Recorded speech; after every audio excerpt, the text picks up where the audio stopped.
Hello everyone. So from now onwards daily basis पे हम explain section discuss करेंगे Indian express का। ये काफ़ी रेलेवेंट है। आपका प्रीलिम्स हो या मेंस हो, डायरेक्टली क्वेश्चन आते हैं आपके एक्सप्लेन सेक्शन से। जैसे इस साल भी यूएस और इंडिया के प्रेसिडेंट की पार्टनिंग पावर का कंपैरिजन डायरेक्टली आपका इंडियन एक्सप्रेस से आया था। तो आज अगर हम बात करते हैं तो खाली impeaching of the chief election commission जो चर्चा में है वही रेलेवेंट है। जो रेलेवेंट है खाली हम उसको ही डिस्कस करेंगे। तो इम्पीचमेंट प्रोसेस में वेस्ट बंगाल की सीएम ने ये एलिगेशन लगाया है कि जो ज्ञानेश कुमार फिलहाल के सीईसी है उनका बाइस कंडक्ट है। उन्होंने माइक्रो ऑब्जर्वर लगा दिए है वेस्ट बंगाल की स्टेट के अंदर for special intensive revision exercise. Also ये पॉलिटिकल न्यूज़ है, ये इतनी चर्चा में है, लेकिन ये डायरेक्टली रेलेवेंट नहीं है हमारे एग्जाम के लिए। हमारे लिए रेलेवेंट क्या है? Impeachment process of chief election commission, जो कि आर्टिकल 324 क्लोज 5 के अंदर मेंशन है।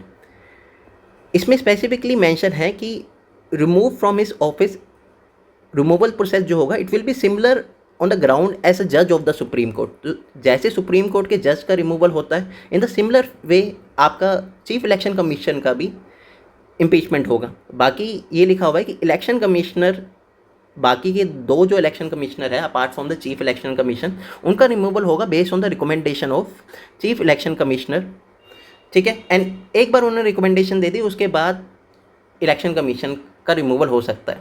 लेकिन बाद में ये भी बोला गया है कि पूरा जो प्रोविज़न होगा ये डिपेंड करेगा based on the law made by the parliament. तो पार्लियामेंट ने एक लॉ बनाया था recently, chief election commission and other election commission appointment condition of service and term of office act of 2023। तो इसके अंदर सेक्शन 11 के अंदर मेंशन है ये चीज़ कि रेजिग्नेशन एंड रिमूवल प्रोसेस की बात करी गई है। उसमें सिमिलर चीज़ ही बोली गई है कि चीफ इलेक्शन कमीशन का रिमूवल होगा based on the same ground of the supreme court जज का रिमूवल। बाकी के दो इलेक्शन कमिश्नर हैं, अगर चीफ इलेक्शन कमीशन ने रिकमेंडेशन दी तो उनका रिमूवल हो जाएगा, उनको रिज़ाइन करना पड़ेगा, जो कि काफ़ी क्रिटिसाइज़ करा गया है। ऑल तो ये कहा जाता है कि बाकी के दो इलेक्शन कमिश्नर जो हैं उनकी भी इंडिपेंडेंस होना ज़रूरी है, उनका भी रिमूवल प्रोसेस सिमिलर होना चाहिए as a chief election commission. लेकिन फ़िलहाल के जो एक्ट है उसके अंदर सेम चीज़ को ही रखा गया है कि इन केस अगर चीफ इलेक्शन कमीशन ने रिकमेंडेशन दे दी प्रेसिडेंट को तो chief election commission they have to resign और president can remove the election commissioners.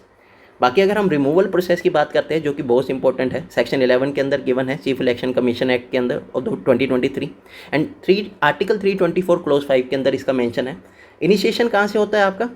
कम से कम 100 member of Lok Sabha, 50 member of Rajya Sabha को अपनी मंजूरी देनी पड़ेगी, अपना अप्रूवल देना पड़ेगा, सपोर्ट देना पड़ेगा अपना।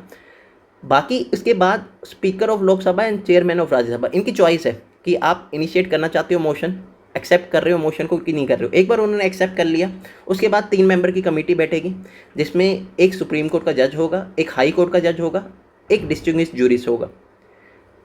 अब एक बार 3 मेंबर कमेटी ने कह दिया कि भाई रिमूवल होगा। रिमूवल किस किस बेसिस पे हो सकता है आपका? On the ground of prove misbehaviour और incapacity. On the ground of prove misbehaviour यानी कि आप कोई करप्शन कंडक्ट के अंदर या कोड ऑफ कंडक्ट आपने वायलेट कर दिया, ये सारा है आपका मिसबिहेवियर का कंडक्ट। इनकैपेसिटी यानी कि you are mentally not prepared, mentally not capable enough to run the office. बाकी एक बार अब पार्लियामेंट के पास आएगा, इन केस अगर कमेटी ने कह दिया कि हाँ भाई कुछ तो गड़बड़ है, अब आएगा पार्लियामेंट के पास। पार्लियामेंट में total membership of the house चाहिए and majority of not less than 2/3 of the member present and voting.